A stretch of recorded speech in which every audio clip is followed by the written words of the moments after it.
warahmatullahi wabarakatuh. Yang terhormat kepada Bapak Ibu tim penilai unit uji kinerja PPG dalam jabatan tahun 2025.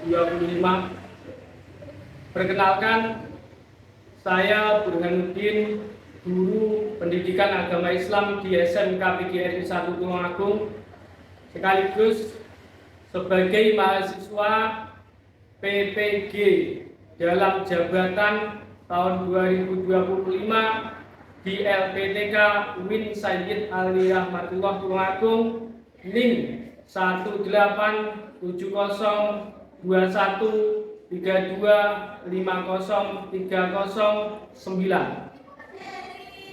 Pada kesempatan kali ini saya ingin mempersembahkan video praktek uji kinerja dengan tema pernikahan dalam Islam. Selamat menyaksikan. Assalamualaikum warahmatullahi wabarakatuh. Waalaikumsalam warahmatullahi wabarakatuh. Apa kabar hari ini? Baik. Alhamdulillah, semuanya baik-baik saja. Semoga dalam proses pembelajaran kali ini nanti semuanya bisa berjalan dengan lancar. Sebelum proses pembelajaran pada kesempatan kali ini, mari kita berdoa bersama-sama. Silakan ketua kelas memimpin doa. Siap, doa mulai. Bismillahirrahmanirrahim. Raditu billahi rabban wa bil islami dinan wa bi Muhammadin nabiyyan wa rasulan. Rabbi zidni ilman warzuqni fahman waj'alni minas sholihin. Amin ya rabbal alamin. Terima kasih, semoga dengan doa yang kita lakukan, apa yang kita kerjakan pada kali ini mendapatkan keberkahan dari Allah Subhanahu wa Ta'ala. Allahumma Amin. pada kali ini saya ingin absen dulu. Muhammad Nurwidi, Muhammad Reza Maulana, Nadia Aulia, belakang angkat tangan. Nadifa, Naila, Nina,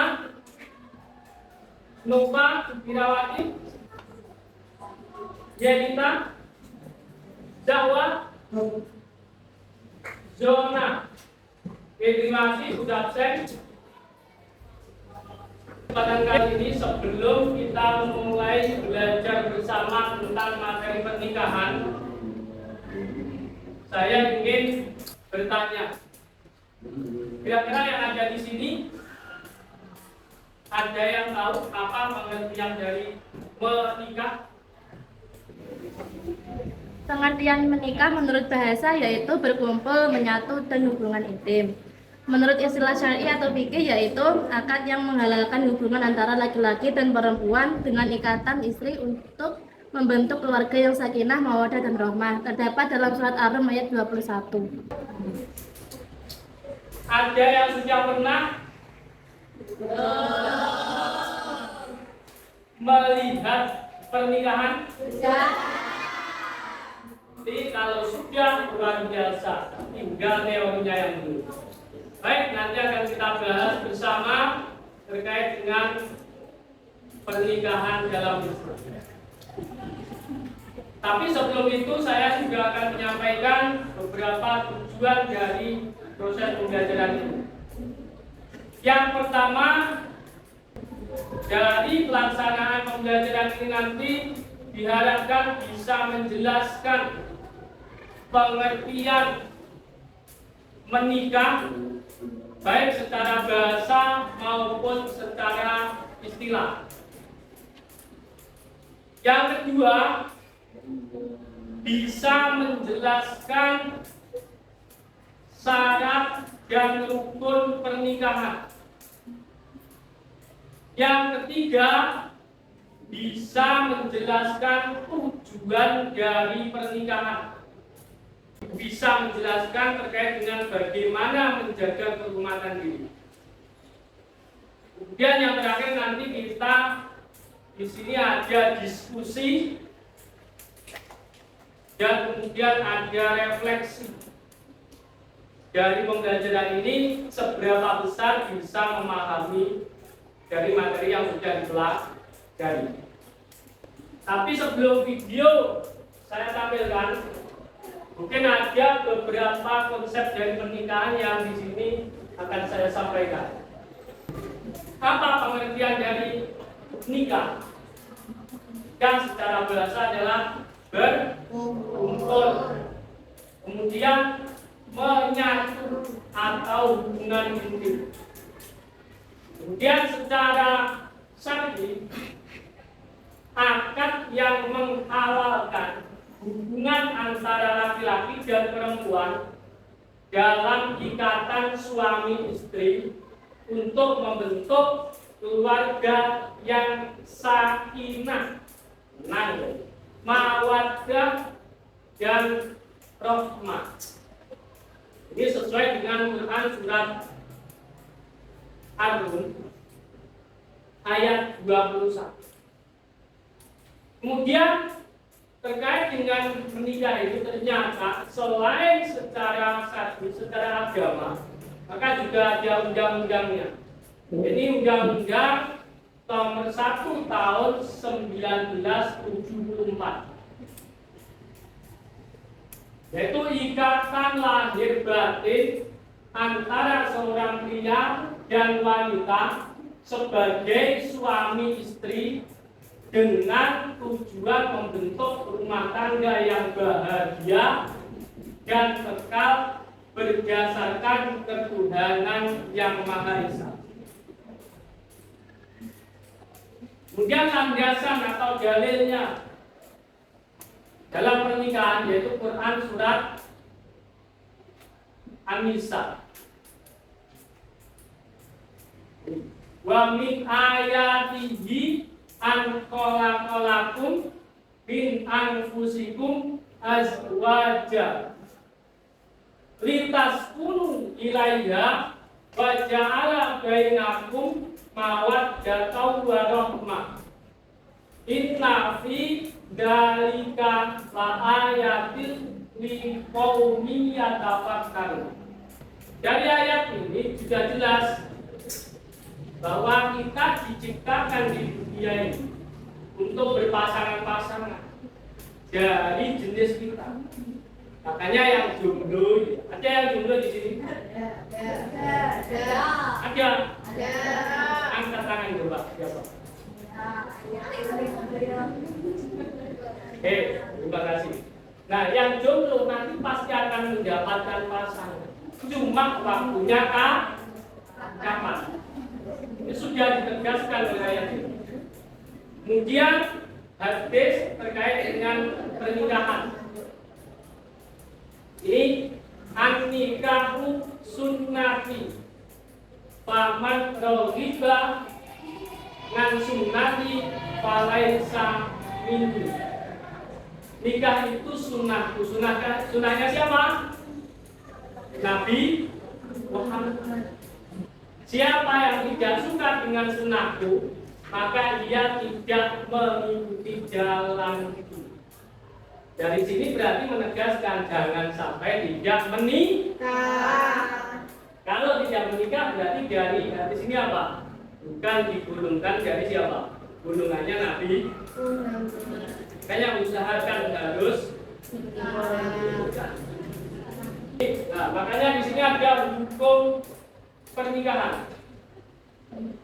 Hukum asal pernikahan ini yang pertama adalah mubah atau berarti menikah itu hukumnya tidak wajib. Maka jangan sampai apa? Ketika ada di daerah kita yang belum menikah dengan usia yang sudah tua, jangan kemudian didorong untuk menikah karena hukumnya Dan akhirnya menjadi depresi gara-gara apa? Ejekan ataupun bullying dari kita. Tapi bisa menjadi wajib. Wajib itu bagi siapa? Bagi yang mampu secara fisik dan finansial dan sangat khawatir terjerumus zina jika tidak menikah. Maka di sini hukumnya apa?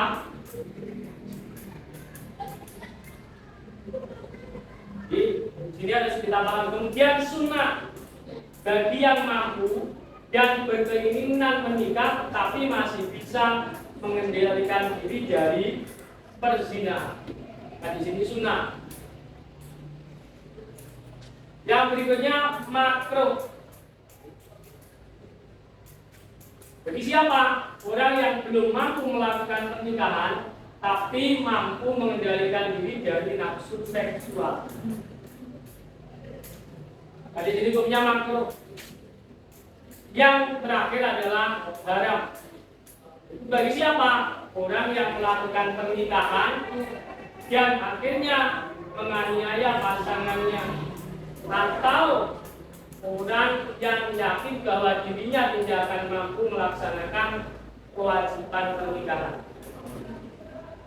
Jadi yang awal adalah hukumnya boleh, tapi bisa menjadi 5 hukum sesuai dengan beberapa alat. Kemudian proses menikah dalam Islam ini yang pertama adalah apa? Ta'aruf, perke. Jadi tidak ada yang namanya Saya tanya, sini ada yang sudah punya pacar? Angkat tangan. Tidak ada yang mau ngaku? Ya, ingat dalam Islam tidak boleh namanya pacaran. Bolehnya perke. Ini hanya sekedar berkenal. Kenalan. Setelah berkenalan baru yang kedua adalah khitbah. Khitbah itu apa? Ketemu taruh cocok langsung tukang cincin biasanya. Lama. Jangan lama-lama. Kalau sudah kenal, kelihatan cocok langsung lama. Itu proses khitbah. Kalau sudah khitbah di sini, maka tidak boleh siapapun untuk menkhitbah pulang. Jadi kalau si cewek atau si perempuan sudah dikhitbah oleh yang lain, maka yang lain juga tidak bisa menkhitbah. Kemudian tahapan yang ketiga prosesnya adalah menikah. Lainnya 3 ini. Kemudian saya ingin menyampaikan tujuan pernikahan. Tujuan pernikahan itu apa? Yang pertama, memperoleh kebahagiaan dan ketenangan hidup. Orang yang menikah itu akan tenang. Kenapa? Sudah ada pendamping. Yang kedua, membina rasa cinta dan kasih sayang. Jadi dengan menikah maka di situ harus kita bina. Yang kita bina apa? Kasih sayang. Dia harus ada kasih sayang. Hanya kalau menikah kok belum memiliki rasa kasih sayang, maka di sini kasih sayang harus ditumbuhkan, harus dimunculkan. Kemudian memenuhi kebutuhan seksual yang sah dan diridhoi Allah. Hubungan seksual sebelum nikah itu adalah dosa dan dimurkai Allah, tapi ketika sudah menikah maka semuanya mengandung pahala. Kemudian yang keempat adalah melaksanakan perintah sesuai dengan dalil tadi. Dan yang berikutnya mengikuti sunnah Rasul. Tapi sudah jelas hadisnya an-nikahu sunnah. Ini mengikuti Rasulullah. Yang berikutnya memperoleh keturunan yang sah. Sah karena apa? Keturunan dihasilkan dari proses akad pernikahan. Kalau sebelum menikah kira-kira dapat keturunan nggak? Ya dapat. Tapi biasanya hamil 2 nikah itu tetap tidak melalui keturunan yang sah. Karena hasilnya apa? Di luar. Maka jangan coba-coba. Kalau memang ingin mencoba, lebih baik jangan langsung aja menikah. Jadi yang namanya hubungan ini jangan coba-coba, apalagi dibuat permanen. Dan kita masuk pada rukun dan syarat nikah. Ketika rukun dan syarat nikah tidak dipenuhi, maka walaupun di situ sudah bergandengan, maka hubungan suami istrinya mengandung unsur dosa. Maka ini harus diperhatikan. Syaratnya apa? Rukunnya yang pertama, adanya calon suami. Ini kalau mau menikah tidak ada calon suami, tidak jadi menikah. Kemudian calon istri yang sah secara syariat. Kemudian wali dari mempelai wanita, mayoritas cewek di sini. Maka di situ harus punya nanti dari proses pembelajaran itu, maka akan ada diskusi terkait dengan permasalahan pernikahan.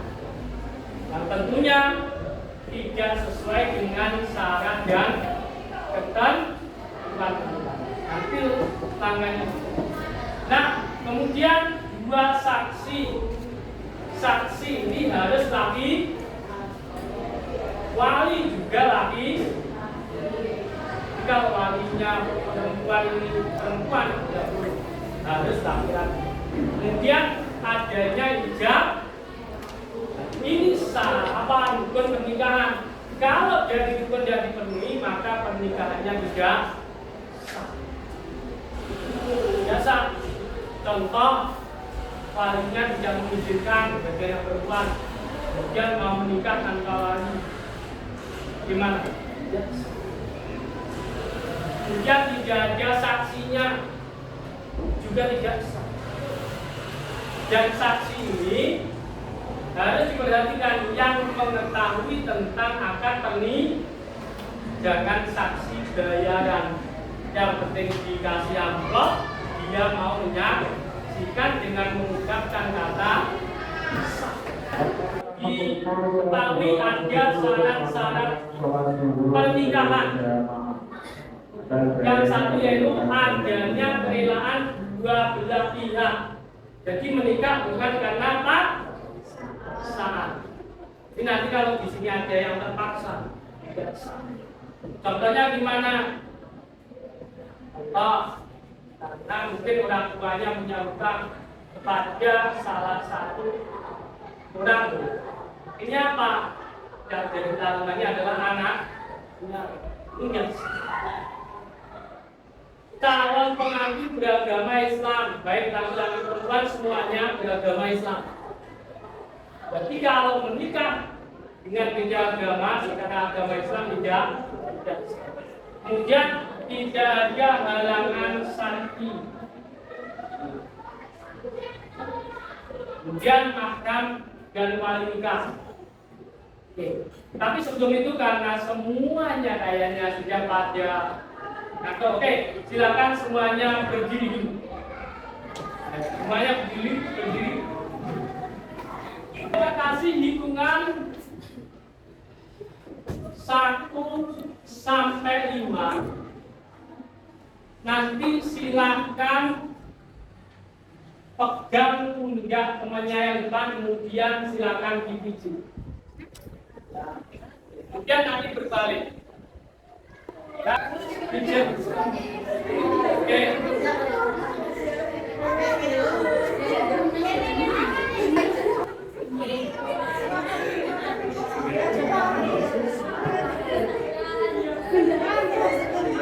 Silakan duduk kembali.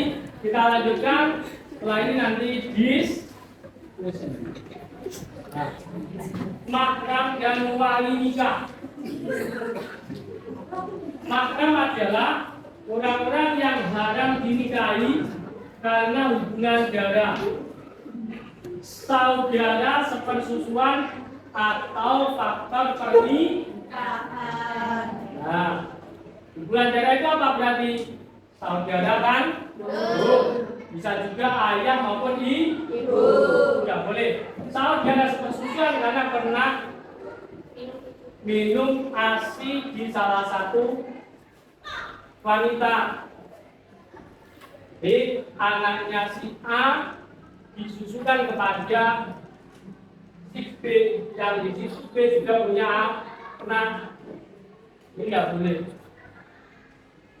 Kemudian melalui pernikahan, jadi mertua tidak boleh dinikah jika di situ masih ada hubungan pernikahan dengan anak. Ini pernikahan. Kemudian wali nikah adalah pihak laki-laki yang berhak menikahkan wanita. Wali nikah utama adalah ayah. Ini. Sebenarnya hak dan kewajiban suami istri. Kewajiban suami terhadap istri apa? Menjadi pemimpin. Makanya laki-laki itu pilihan. Ketika sudah menikah harus memimpin ras terkuat di bumi, ada alias wanita. Kemudian memberi nafkah. Ini wanita ketika dia dikasih nafkah bisa piring terbang. Maka jadilah wanita yang solehah, dikasih nafkah berapapun tetap kemudian bergaul dengan cara yang baik, berhubungan suami istri dengan yang baik. Kemudian kewajiban istri terhadap suami mentaati perintah suami, kecuali apa perintah-perintah yang jelek itu tidak patut untuk ditaati. Kemudian selalu menjaga diri dan kehormatan. Kemudian bersyukur. Syukur atas apa? Nikmat yang diberikan Allah berupa suami soleh. Kemudian kewajiban bersama memelihara dan mendidik anak sebaik-baiknya. Jadi anak harus dididik sebaik-baiknya. Yang kedua adalah setia dalam hubungan rumah tangga. Kondisi apapun tetap mengusahakan bersatu. Kemudian saling bantu antar keduanya. Hikmah pernikahan. Hikmahnya apa? Terciptanya ikatan halal antara laki-laki dan perempuan. Kemudian mendapatkan keturunan yang sah. Kemudian terjalin kerjasama suami dan istri dalam mendidik anak. Kemudian terjalin silaturahmi antar keluarga. Oke, dari materi yang disampaikan ada yang ditanyakan? Tidak. Sudah paham semua? Baik, kalau sudah paham silakan simak video yang akan saya sampaikan. Kemudian setelah menyimak video pernikahan dan permasalahan pernikahan, nanti akan saya bagi tugas kelompok untuk kemudian didiskusikan, kemudian nanti dipresentasikan di depan. Ini adalah proses ijab kabul. Silakan disimak, perhatikan dengan baik, dan sampai gagal paham.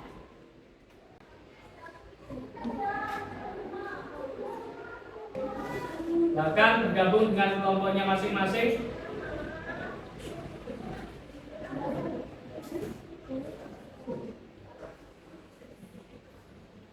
Ini kelompok 1.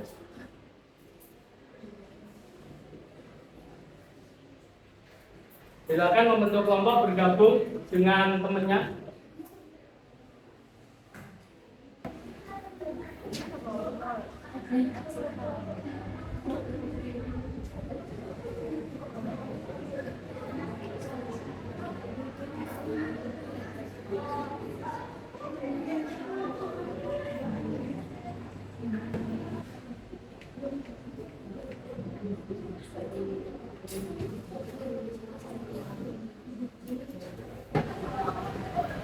soal yang pertama, apakah pernikahan Andi dan Bunga dapat dianggap sah secara agama tradisi jika hanya dilakukan tanpa adanya wali yang sah? Jelaskan.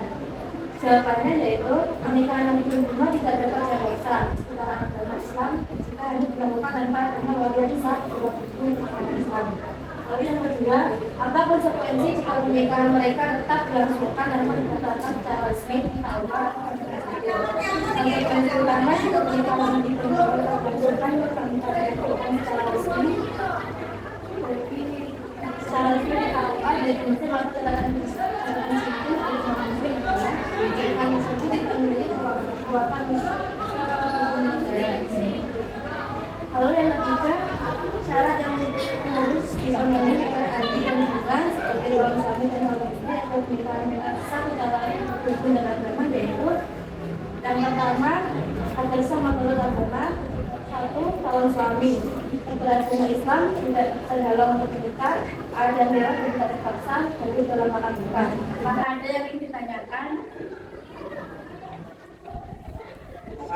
Apa kesimpulan dari pernikahan Andi dan Bunga? Kesimpulannya yaitu ketika tinggal wali hakim itu sah, tetapi hanya sebagai opsi terakhir setelah jalur wali nasab yang sah tidak bisa ditempuh.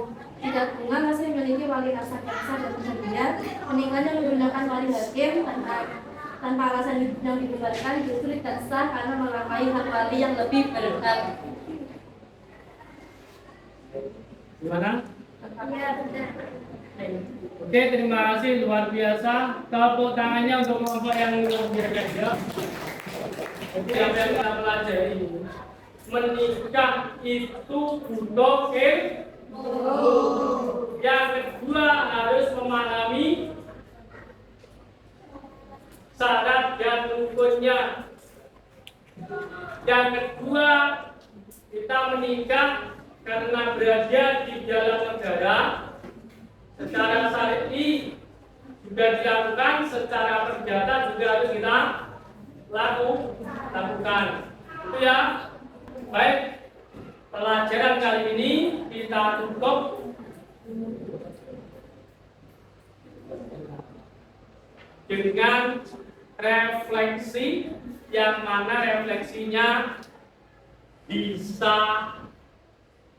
ditulis di buku tulisnya masing-masing. Silakan dibuka buku tulisnya. Ketika sudah selesai bisa dikumpulkan ya ke depan sebagai bentuk penilaian akhir dari proses pembelajaran. Sudah siap semua? Rukun pernikahan ada 5. Apabila salah satu rukun tidak terpenuhi, maka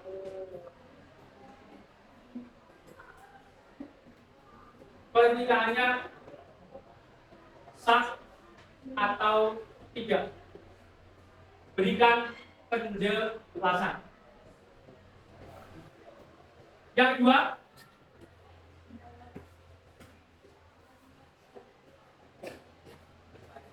jelaskan syarat suami atau calon mempelai pria untuk bisa menikah.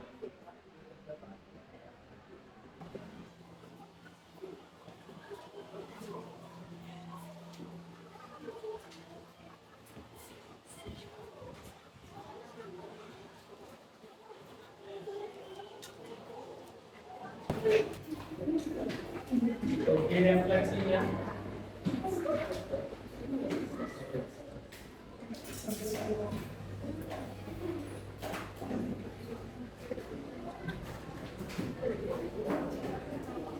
Oke, untuk kali ini pembelajaran kita tutup dengan bacaan doa. Silakan ketua kelas memimpin doa. Maju siap. Doa mulai. Bismillahirrahmanirrahim. Wal asri innal insana lafi khusrin illa alladziina aamanu wa 'amilus shalihati wa tawassaw bil haqqi wa tawassaw bis sabr. Rabbana atina fid dunya